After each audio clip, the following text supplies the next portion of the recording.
মিষ্টি আলু দিয়ে দারুণ স্বাদের একটা পিঠের রেসিপি নিয়ে আমি হাজির হয়ে গেছি।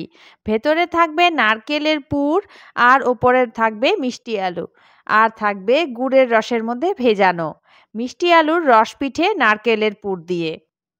চলুন দেখে নেওয়া যাক। আমি এখানে কয়েকটা মিষ্টি আলু পরিষ্কার করে ধুয়ে নিয়েছি, কারণ মিষ্টি আলুর গায়ে মাটি লাগানো থাকে আর ওপর দিকগুলো আমি দুই পাশ আমি একটু কেটে বাদ দিয়েছি। এবারে মিষ্টি আলু আমি অল্প জল দিয়ে প্রেসার কুকারে দুটো সিটি দিয়ে নেব। আর ভেতরে যে নারকেলের পুরটা থাকবে তার জন্য নারকেল কোড়ানোর সাথে সমপরিমাণ আমি গুড় নিয়েছি। এই খিরসাটা আপনারা পাটিসাপটাতেও ব্যবহার করতে পারেন। নারকেলের সাথে নারকেল কোড়ানোর সাথে গুড় ভালোভাবে আমি হাত দিয়ে মেখে নিলাম। এতে করে দেখুন গুড় সম্পূর্ণই গলে গেছে। এবারে গ্যাসের আঁচ মাঝারি রেখে আমি এই নারকেল কোড়ানো দিয়ে খিরসা তৈরি করে নিচ্ছি। আস্তে আস্তে নাড়িয়ে নিচ্ছি আর ফেনা ফেনা উঠছে। আস্তে আস্তে দেখবেন এই ফেনা ফেনা ভাবটা অনেকটাই শুকনো শুকনো হয়ে এসছে। আর কিছুক্ষণ বাদে দেখুন খিরসা তৈরি হয়ে গেল, একটু শুকনো হয়েছে, আমি নামিয়ে নিচ্ছি। আর এদিকে মিষ্টি আলুগুলো আমি সেদ্ধ করে নিয়েছি। দেখুন দুটো সিটি দিয়ে নিচ্ছি, তার জন্য মিষ্টি আলু বেশি গলে যায়নি। ঠিক এই রকম করে মিষ্টি আলু সেদ্ধ করে নিতে হবে। আর ঠান্ডা করে নিয়ে মিষ্টি আলুর খোসা ছাড়িয়ে নিচ্ছি। একটা ম্যাশার দিয়ে আমি মিষ্টি আলুগুলোকে ভালোভাবে ম্যাশ করে নিচ্ছি। আপনারা চাইলে হাত দিয়েও এটা করতে পারেন। আর মিষ্টি আলুগুলো ম্যাশ করে নেবার পর আমি এর মধ্যে দিয়ে দিচ্ছি 2 চামচ ময়দা। এবারে ময়দার সাথে এই মিষ্টি আলু আমি ভালোভাবে মেখে নেব।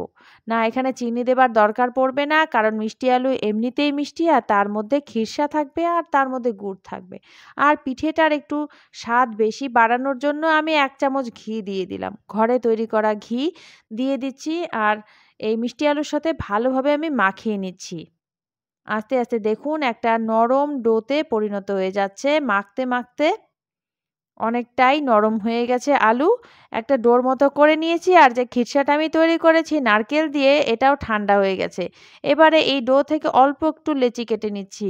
হাতের তালুর সাহায্যে একটু চেপে চেপে গোল করে নিচ্ছি। আর এই গোলের মধ্যে আমি একটা গর্ত করে দেব। লম্বা ধরনের একটা গর্ত করে দেব। আর একটু আঙুল দিয়ে আরেকটু গর্তটা বেশি করে দিচ্ছি। এই গর্তর মধ্যে আমি দিয়ে দেব এই নারকেলের পুর।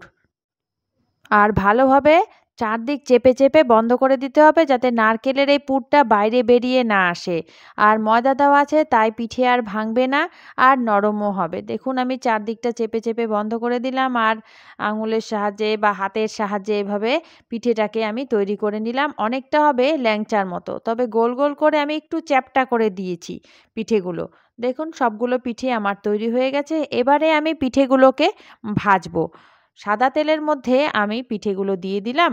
তবে পিঠেগুলো মাঝারি আঁচে ভাজতে হবে, লো ফ্লেমে ভাজতে যাবেন না, তবে পিঠেগুলো ভেঙে যেতে পারে। তাই মাঝারি আঁচে পিঠেগুলো ভাজবেন। একটা পিঠে ভাজা হয়ে যাবার পর আমি আরও একটা দিয়ে ভেজে নিচ্ছি। একটু লালচে করে সবগুলো পিঠে আমি ভেজে নেব। এটা আমার ভাজা হয়ে গেছে। আরও আমি একটা পিঠে দিয়েছি। আর আরেকটা পিঠে এখানে ভাজা হয়ে গেছে, এই পিঠেটাও আমি তুলে নিচ্ছি। একইভাবে মাঝারি আঁচেই কিন্তু পিঠেগুলো ভেজে নিতে হবে। সবগুলো পিঠে আমি ভেজে নিয়েছি। আর এদিকে আমি গুড়ের জল তৈরি করব।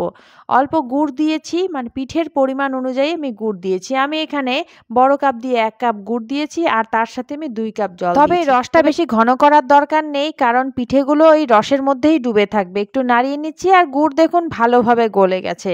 আর একটু আমি বলক তুলে নিব। আর এতে করে গুড়ের জলটা আরও একটু ঘন হবে আর খেতে বেশ ভালো লাগবে। গুড়ের জল তৈরি হয়ে গেল। এবারে আমি গুড়ের জলটা একটু ছাঁকনি করে নেব। গামলার মধ্যে ছাঁকনি দিয়ে এই ছাঁকনি করে নিচ্ছি। এতে করে গুড়ের মধ্যে যে ময়লাগুলো থাকবে সেই ছাঁকনির মধ্যে পড়বে, আর পিঠেটা আমরা ভালোভাবে খেতে পারবো। দেখুন ছাঁকনির মধ্যে কিছুটা ময়লাও পড়েছে। আর এই গরম গুড়ের জলের মধ্যে পিঠে কিন্তু আমি ঠান্ডা করে নিয়েছি। ভেজে রাখা পিঠে আমি দিয়ে দিচ্ছি। এবারে কিছু সময় অপেক্ষা করব, যাতে এই পিঠেগুলো ভালোভাবে ফুলে ওঠে গুড়ের জলের মধ্যে। এখন তো শীতকাল, বাজারে প্রচুর মিষ্টি আলু পাওয়া যাচ্ছে। তো আপনারাও এইভাবে মিষ্টি আলুর রস পিঠে তৈরি করে বাড়িতে অবশ্যই খাবেন। আর কয়েকদিন পরেই পৌষ সংক্রান্তি। রেসিপি আপনাদের কেমন লাগলো আমাকে অবশ্যই জানাবেন। ভালো লাগলে ভিডিওতে লাইক দিয়ে দেবেন, কমেন্ট করবেন, প্রচুর প্রচুর শেয়ার করবেন। আর নতুন বন্ধু হয়ে থাকলে বা এখনও যদি আমার চ্যানেলটি সাবস্ক্রাইব না করে থাকেন, জয়িতার রান্নাঘর সাবস্ক্রাইব করে নেবার অনুরোধ রইল। আমি তো চললাম এই মিষ্টি আলুর রস পিঠে খেতে। আর আপনি কি করবেন? তাড়াতাড়ি বানিয়ে ফেলুন।